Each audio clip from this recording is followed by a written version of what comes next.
That was the really scary thing about the Trump stuff. Like when they were trying to get him for 34 felony counts, none of those were a felony. All of them were past the statute of limitations. It was just bookkeeping errors or bookkeeping.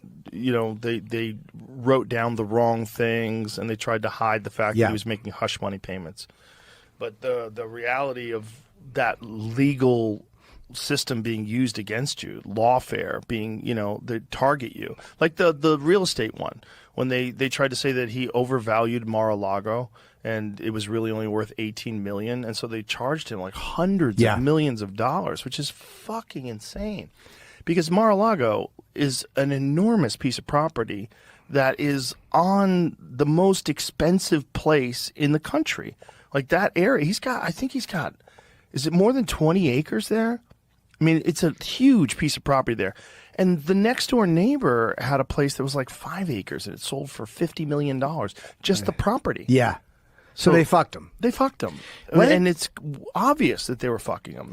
They were doing it because they were trying to make him a felon when he was running for president. Yeah, Letitia James went after him really badly in New York. And it turns out she had done some shit. Little bank stuff going on. Yeah, she did some little mortgage questions. Yeah, she did some inappropriate things. But he's whether people like him or not, I don't always agree with him at all. But he's an amazing person. Like to have withstood that, the pressure of that. Again, just as to continue with the pressure that they were putting on him and the way they were coming after him, and to still run again. And I mean, it's the fucking craziest thing you're ever going to see in your life. And they shot him. And the guy was going to do it again, or try to. And another guy, and a fucking the guy with the hole in the fence where his golf course was.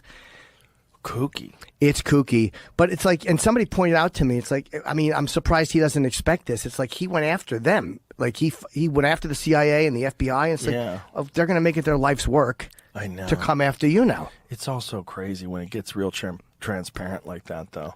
You know, but when someone like Zuckerberg or any of these other people that run afoul of the federal government or the intelligence agencies, when they see stuff like that, I understand why they comply. Yeah. They're probably fucking terrified. It is a little or very scary when you're on there. Like, you never want them to dig in and be focused on you. The eye of Sauron.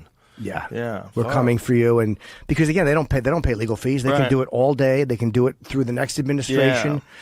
Because Letitia J, she went after what I didn't like about her was a lot, but I didn't like the fact that they went after Cuomo for his book money.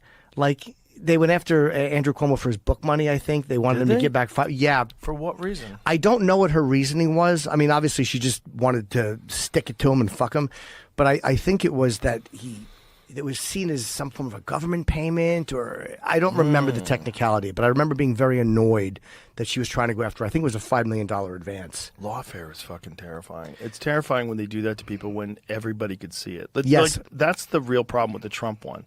And my problem wasn't, my real problem was, like, don't these people understand? Doesn't the general public, with their lack of outrage, because, you know, he's on the right and they're on the left, don't those people understand that now they've set a precedent and then they could use that on you now? Yeah. Or anybody else. And if a Republican president gets in, like there's in now, it could be easily used on his opponents because they've set a precedent.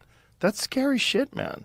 It's really scary. And nobody, again, it's like whether it's with Donald Sterling and privacy, nobody sticks up for each other on principle. And the conservatives don't do it. Like, they've got like the free speech thing in their corner now much more than progressives do.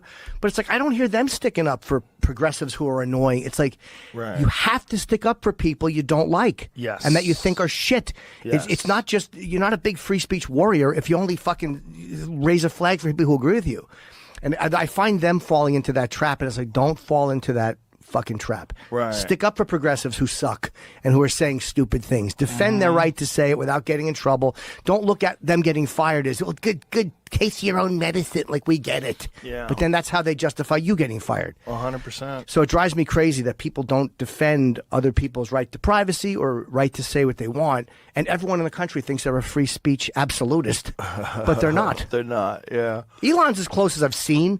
Like, he doesn't seem to be shutting anybody up, like, regardless of what they say on his platform. People are talking shit about him every day. I saw one person was alluding to bad things happening to him, like wanting that, or I wouldn't say encouraging it, but close to encouraging it. And I'm like, if he's leaving that up, nobody has any room to complain. Yeah. And I got to say, I mean, one of the things, and there was a lot of arguments about Trump, that worries me very, very much is this movement toward authoritarianism and going after media, suing media, taking away the authority that Congress has. When you say suing media, are you talking about the CBS lawsuit? Among other things. Right, but don't you think there's a real issue with what they did? No. You don't think that there's a real issue in editing conversations to give someone an answer that's different than what they really answered? Joe, I've been on 8 zillion shows, right? In my life. Okay. Now, should I sue you if you ask me some stupid question that I don't like, right? Or that you do something? Should I sue you? Yeah, but that's not what he's getting. Well, he has sued. He has sued ABC. Mm-hmm. He has sued Meta. He is suing the Des Moines Register because of a poll that came out during the campaign that he didn't like. All right. He is suing CBS for this Kamala Harris interview. So do I think how many? I cannot tell you the number of stories done about me that were not good stories. Right. That were dishonest stories. That's what a free press is about. You don't like it, you got to live with it. All right? You do something, I'm not going to sue you, Joe. Right, but it's not that simple, right? Like, let's not talk about Trump, but let's talk about another candidate. Let's just imagine there's someone on the right and someone on the left, and there's a concerted effort to promote this person that's on the right. And so the polls are rigged, or these are funded polls that make it look like this person on the right is winning by a substantial margin, and what this does is decreases the motivation that people have to come out and vote against them. That's happening. So it's fake. By the way, that happens right now. It is happening right now. And I think, is that part of what he's suing them about? No, but doesn't look. But isn't that what he's suing them about? Well, he's suing ABC for one thing. But with the Des Moines Register about the poll. Yeah, I know the pollster there. Was the poll incorrect? Yeah, the poll was wrong. So what? Right. Guess what? But what did they know it was incorrect when they published it? No, they published what they thought was an accurate poll. But that pollster, by the way, what's the name? Seltzer polls. I should just state for the record, I don't know this lawsuit. But what it was about. But I am aware that in talking to people that understand polls, that some of these are politically. All right, but the answer is yes and no. There are polls right now doing exactly what you say. Right. I could doctor a poll. I could talk to more conservative, more progressive people, get the results that I kind of want, right? And they do it to motivate people or demotivate people to vote, and it's effective. It has an impact. All right. On the other hand, this particular pollster, it's the Des Moines Register, not a huge newspaper. I bumped into them because when you're running Democratic primaries, Iowa is a big deal. They are a very, very respected pollster. Okay, they don't doctor polls. So they made a mistake on a poll. It turns out they had Trump doing worse than he ended up doing. Guess what? Pollsters, honest pollsters, make mistakes too. But what is the basis of his lawsuit? Like, what is he saying in the lawsuit? I think he is saying that gave energy to his opponents and that it was... He's like saying, we talked about. Like you talked about. But I don't believe that's the case. There are honest pollsters who make mistakes. But what about the other the other lawsuit with the conversation that they had with Kamala Harris, where they edited the answers that she had to make it look more precise? 60 Minutes, they were suing 60 Minutes. Yes. Is, to my mind, historically, even around for a very long time, they're not infallible. But I think you look at most objective people will say 60 Minutes has a sterling reputation for investigative journalism. Are they wrong? But that's not investigative journalism if you change someone's answers. If you ask her a question and she comes with a rambling answer that doesn't make sense and you edit that out and insert another answer to a different question that seems more cogent. Joe, then you're walking down, you're walking down a dangerous path. Suing media has the impact of intimidating media. All right, if somebody sues you, all right, let me finish. All right. Okay. Somebody sues you. Why not you? You could be sued tomorrow, right? Because you are doing this. You're too sympathetic to this. Right. And Joe, you did that, and they have a big law firm behind you. You're going to have to spend zillions of dollars defending yourself. You know what? Next time you do an interview, you say, maybe I'm not going to go in that area. No, Right? but it's not that. It's editing things to make deceptive editing.